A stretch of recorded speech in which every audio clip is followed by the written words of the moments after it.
രണ്ടാമതൊരവസരത്തിന് വേണ്ടി കാത്തിരിക്കാനോ നോക്കി നിൽക്കാനോ സമയമില്ല എന്നിരിക്കെ ഷാഫി പറമ്പിൽ കോഴിക്കോടിന്റെ മണ്ണിലേക്ക് വീണ്ടും ഇറങ്ങുകയാണ്. CPM ഭരിച്ചു മുടിച്ചില്ലാതാക്കിയ കോർപ്പറേഷനിലെ ജനങ്ങൾ പറയുന്നത് എങ്ങനെയെങ്കിലും ഈ ഭരണം ഒന്ന് അവസാനിപ്പിച്ചു തരൂ എന്നാണ്. കഴിഞ്ഞ 2020 തെരഞ്ഞെടുപ്പിൽ തദ്ദേശവും നഗരസഭയും കോർപ്പറേഷനുമൊക്കെ കോവിഡിന്റെ മറവിൽ കിറ്റ് കൊടുത്ത് കൈക്കലാക്കിയ കൂട്ടർ പിന്നീട് അയ്യപ്പന്റെ സ്വർണം അടിച്ചുമാറ്റിയെന്ന് ഞെട്ടിക്കുന്ന കഥകളാണ് കേട്ടുകൊണ്ടിരിക്കുന്നത്. ഇവിടെയൊക്കെ CPM എന്ന പാർട്ടിയെയും അതിന്റെ തലപ്പത്തിരിക്കുന്ന പിണറായി എന്ന മുഖ്യനെയും ഈ അവസാന നിമിഷത്തിൽ വെട്ടിയത് കോടതിയാണ്. അല്ലാതെ രാഷ്ട്രീയ പാർട്ടികൾ പടച്ചുണ്ടാക്കിയ കഥയല്ല എന്നുകൂടി ജനങ്ങൾ തിരിച്ചറിയുമ്പോൾ വല്ലാതെ നിരാശയിലാവുകയാണ് CPM എന്ന പാർട്ടിയും ഇടതുപക്ഷം എന്ന മുന്നണിയും. എന്നാൽ അവിടെയാണ് വലിയ ട്വിസ്റ്റ് സംഭവിച്ചത്. ഒരിക്കൽ പോലും ചിന്തിക്കാത്ത തരത്തിലേക്ക് തെരഞ്ഞെടുപ്പിന്റെ കമ്മീഷൻ മാറിയത്. തിരുവനന്തപുരത്ത് മുട്ടടയിൽ കോൺഗ്രസ് സ്ഥാനാർത്ഥി വൈഷ്ണ സുരേഷിന്റെ വോട്ട് വെട്ടിമാറ്റിക്കൊണ്ട് കോൺഗ്രസിനെ നട്ടം തിരിക്കാൻ നോക്കി. എന്നാൽ അവിടം കൊണ്ട് തീർന്നില്ല. കോഴിക്കോട്ടെ UDF സ്ഥാനാർത്ഥി വിനുവിന്റെ വോട്ടും കുടുംബത്തിന്റെ വോട്ടും വെട്ടിമാറ്റി. അതായത് UDF തൂത്തുവാരുമെന്ന് ഉറപ്പായതോടെ അവരെ മത്സരിപ്പിക്കാതിരിക്കാനുള്ള വലിയ തന്ത്രത്തിലേക്ക് കാര്യങ്ങൾ നീക്കുകയാണ് ഉണ്ടായത്. എന്നാൽ കമ്മീഷൻ എത്രയും പെട്ടെന്ന് വൈഷ്ണ സുരേഷിന്റെ വോട്ട് ചേർക്കണം, ഇല്ലെങ്കിൽ അസാധാരണമായ നടപടിയെടുക്കുമെന്ന് ഇന്നലെ കോടതി വിറപ്പിക്കുന്ന കാഴ്ചയാണ് കാണാനായത്. അതേ അവസ്ഥയിലേക്കാണ് ഇപ്പോൾ കോഴിക്കോട് UDF മേയർ സ്ഥാനാർത്ഥി VM വിനുവും എത്തുന്നത്. ഇത്തവണ തെരഞ്ഞെടുപ്പിൽ കോഴിക്കോട് തൂത്തുവാരുക തന്നെ ചെയ്യുമെന്ന് കട്ടായം പറഞ്ഞുകൊണ്ടാണ് ഷാഫി പറമ്പിൽ ഇറങ്ങിത്തിരിക്കുന്നത്. ഇവിടെയാണ് വിനു താൻ പാകിസ്ഥാനിയോ ബംഗ്ലാദേശിയോ ഒന്നുമല്ലല്ലോ, എന്റെ വോട്ട് എവിടെ എന്ന് ചോദ്യം ഉയർത്തുന്നതും. ഇന്ത്യൻ ജനാധിപത്യത്തിൽ ഒരിക്കൽ പോലും കേട്ടുകേഴ്വിയില്ലാത്തതാണ് സ്ഥാനാർത്ഥിക്ക് വോട്ടില്ല എന്നുള്ളത്. എന്നാൽ ഇന്നിപ്പോൾ അതും സംഭവിച്ചിരിക്കുകയാണ്. കോൺഗ്രസ് വർക്കിംഗ് പ്രസിഡന്റായ ഷാഫി പറമ്പിൽ ഇത് കണ്ട് നോക്കിയിരിക്കില്ല. എന്തായാലും ഈ വിഷയത്തിൽ VM വിനുവ് കട്ടയ്ക്ക് തന്നെ പ്രതികരിക്കുന്നുണ്ട്. അതൊന്ന് കാണാം. എത്രയോ കാലമായി ഞാൻ കോഴിക്കോടുള്ളൊരു വ്യക്തിയാണ് ഞാൻ. അപ്പോൾ ഈ നേരത്തെ റിപ്പീറ്റ് ചെയ്ത് പറയുന്നത് എല്ലാ വർഷവും അല്ലെങ്കിൽ 5 വർഷം കൂടുമ്പോൾ ഓരോ ഇലക്ഷൻ വരുമ്പോൾ എനിക്ക് വോട്ടുണ്ടോ പോയിട്ട് നിൽക്കേണ്ട ആവശ്യമില്ല. അല്ല അത്ര ജാഗ്രത കുറവ്. എന്നിൻ്റെ ഒരു വിശ്വാസം എനിക്ക് കഴിഞ്ഞ പ്രാവശ്യം ഈ മറ്റേ കോർപ്പറേഷനിൽ വോട്ട് ചെയ്താണ് ഇവർക്ക് എല്ലാവരും അറിയാം. ഞാൻ അവിടെ ബൂത്തിലും അവിടെ പോയി നിന്നിട്ട് അതിൻ്റെ ആ കൗൺസിലിന് വേണ്ടി പ്രവർത്തിച്ച കക്ഷിയാണ്. അപ്പോൾ അതിൽ സംശയത്തിൻ്റെ കാര്യ സംഭവങ്ങളൊന്നും എനിക്ക് ഒരാളെ കുറ്റം പറയുക. ഇനിയിപ്പോൾ അഥവാ വീഴ്ച വന്നിട്ടുണ്ടെങ്കിൽ തന്നെ എൻ്റെ വോട്ട് നിശ്ചയിക്കാൻ ആർക്കാണ് അവകാശം? ഞാനിവിടുത്തെ പൗരനല്ലേ. അപ്പോൾ ഇവിടെ നിന്നിട്ട് ഞാനിപ്പോൾ എൻ്റെ വോട്ടിന് വേണ്ടിയിട്ട് ഞാനിപ്പോൾ എൻ്റെ ഈ ഭരണസമിതി അല്ലെങ്കിൽ നമ്മളെ സംഘടനയിലെ വീഴ്ച വന്നതല്ല കാര്യം.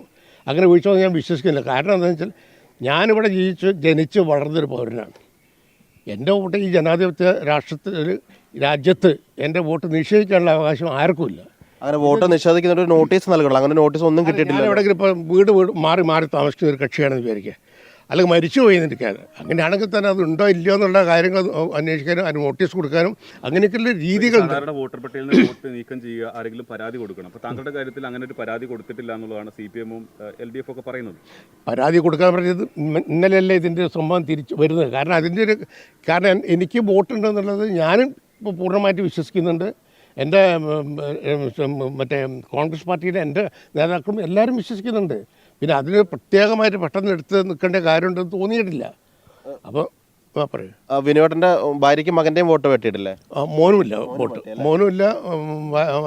ഞാൻ ബംഗ്ലാദേശിൽ നിന്ന് വന്നതെന്ന് എനിക്ക് തോന്നുന്നത്, അല്ലെ പാകിസ്ഥാനിൽ നിന്ന് വന്നത്. അപ്പോൾ ആർക്കും വോട്ടില്ല. നമ്മൾ പ്രചാരണ തന്ത്രമാണ്, ഹൈപ്പ് ഉണ്ടാക്കാൻ വേണ്ടിയിട്ടുള്ള കോൺഗ്രസിനെ ഞങ്ങൾക്കിപ്പോൾ ഈ പ്രചരണ തന്ത്രമൊന്നും ആവശ്യമില്ല. കാരണം ജനങ്ങൾ തന്നെ ഓൾറെഡി തീരുമാനിച്ചു കഴിഞ്ഞിരിക്കുകയാണ്. അതിൻ്റെ ഇടയിൽ കൂടി എനിക്ക് വോട്ടില്ല പറഞ്ഞ് പ്രചരണം, അതൊക്കെ അവരുടെ തന്ത്രമല്ലേ. ഇവിടെ എല്ലാവരും ഞാനിപ്പോൾ ഇവിടെ 2-3 ദിവസമായി ഞാൻ ഇവിടെ പ്രവർത്തിച്ചുകൊണ്ടിരിക്കുക. ജനങ്ങളുടെയും ഏത് പാർട്ടിയുള്ളതാണെങ്കിൽ അല്ലാത്തവരുടെ പ്രതികരണം എന്താ വെച്ചാൽ കുറച്ച് കാലം ഇതിനൊരു മാറ്റം വന്നേ പറ്റൂ, സഹിച്ച് മടുത്തു എന്നാണ് ആൾക്കാർ പറയുന്നത്. ഏത് തിരുവനന്തപുരത്തെ അത് തന്നെ ഞാനത് തന്നെ വിശ്വസിക്കുന്നു. കാരണം നടപടി പ്രതീക്ഷിക്കുന്നുണ്ട്. തീർച്ചയായും കോടതി നിയമമുള്ളൂ. ഇനിയിപ്പോൾ നമ്മൾക്ക് സാധാരണക്കാരൻ്റെ ഒരു ആശ്രയം. ബാക്കിയൊന്നും വിശ്വസിക്കാൻ പറ്റാത്ത അവസ്ഥയിലേക്ക് പോയിക്കൊണ്ടിരിക്കുക. ഭീകരമായ അന്തരീക്ഷത്തിലേക്കാണ് ഓരോ പാർട്ടിയും നേരും. കാരണം ബീഹാറിലെ കാര്യങ്ങളൊക്കെ നമ്മൾ പാലിക്കും. എൻ്റെ ഒരു വോട്ട് നഷ്ടപ്പെട്ടപ്പോൾ എനിക്കും എൻ്റെ പാർട്ടിക്ക് ഇത്ര വികാരം ഉണ്ടായെങ്കിൽ, വികാരപരമായിട്ട് ഉണ്ടെങ്കിൽ ഒന്ന് ആലോചിച്ചു. 3-4 ലക്ഷം ആൾക്കാരുടെ വോട്ടുകൾ നിശ്ചയിക്കപ്പെട്ടിരിക്കുന്ന അവസ്ഥ ബീഹാറിൽ കണ്ടാണ്. ഇത് തന്നെയാണ് ഇപ്പോൾ എല്ലാവരും നടക്കുന്നത്. ഇത് വോട്ട് പിടിക്കാനുള്ള തന്ത്രമല്ല, പരാജയപ്പെടുത്താനുള്ള അവരുടെ തന്ത്രമാണ് എന്നാണ് ഞാൻ വിശ്വസിക്കുന്നത്. തീർച്ചയായും കൊടുത്തു. കളക്ടർ ഇന്നലെ ഹിയറിങ്ങിന് വിളിക്കാമെന്ന് പറഞ്ഞോ? ആ കളക്ടറിന് വേണ്ടി നടപടിയൊക്കെ വിളിക്കാം, നാളെ ഇന്ന് വിളിക്കാം എന്ന് പറഞ്ഞിട്ടുണ്ട്. കളക്ടറുടെ ഭാഗത്തുനിന്ന് ഒരു നടപടിയില്ല, നമ്മൾ ഹൈക്കോടതിയിൽ പോകും. ഇവിടെ കോടതി ഇല്ലേന്ന് നമ്മളിന്നലെ പേടിക്കുന്നത്. കോടതി സത്യസന്ധമായ ഒരു വ്യവസ്ഥാപിത സ്ഥാപനമുണ്ട്. അതിൽ നിന്ന് എനിക്ക് ഭയങ്കരമായ വിശ്വാസമുണ്ട്. അതുകൊണ്ട് എനിക്കിതിലൊന്നും പേടിയില്ല. ഉഷാറാക്കണ ഉഷാറാണ് മോനെ. ഇതിൻ്റെ പേരിൽ ഇനി ഉഷാറാക്കലില്ല. ഇത് നമ്മൾ ഓൾറെഡി ഉഷാറാ. ഇപ്പോൾ 40-45 കൊല്ലമായിട്ട് ഒരു ഡെവലപ്മെൻറ്റും ഇല്ലാതെ നിൽക്കുന്ന ഈ കോഴിക്കോട് കോർപ്പറേഷനിൽ എന്നോ ജനങ്ങൾ ഉഷാറായി നിൽക്കുകയാണ് ഇതൊന്ന് മാറ്റി കിട്ടാൻ വേണ്ടിയിട്ട്. അപ്പോൾ അത് നമ്മൾ ഉഷാറായി ഇങ്ങനെ പോയിക്കൊണ്ടിരിക്കുക. ഈ ഉഷാറിന് ഒരു കുറവും ഉണ്ടാവില്ല. ഇനി അഥവാ എനിക്ക് വോട്ടില്ല എന്ന് വിചാരിക്കാം, എനിക്ക് നീതി കിട്ടിയില്ല എന്ന് വിചാരിക്കാം, ഇവിടെയുള്ള 76 വാർഡല്ലേ, 76 വാർഡിലും ഞാനുണ്ടാവും. ഞാൻ ആഞ്ഞ് പ്രവർത്തിക്കും. കാരണം എനിക്ക് ഈ കോഴിക്കോടിൻ്റെ മുഖം ഒന്ന് മാറ്റിയെടുക്കണമെന്ന് എനിക്ക് അതിനുവേണ്ടി ഇറങ്ങിയവരാണ്. ഞാൻ സിനിമ ചെയ്ത് നടന്നവനാണ്. എനിക്കിനിപ്പോൾ കുറച്ചൊന്ന് ആൾക്കാരെ നാടിനെയും സേവിക്കും. ഞാൻ ജനിച്ചുള്ള നാട് നന്നാക്കണം എന്ന് എനിക്ക് ആഗ്രഹമുണ്ട്. അതിനുവേണ്ടി ഇറങ്ങി തിരിച്ചാൽ ഇതിൻ്റെ ഒരു അടി പിന്നോട്ടില്ല.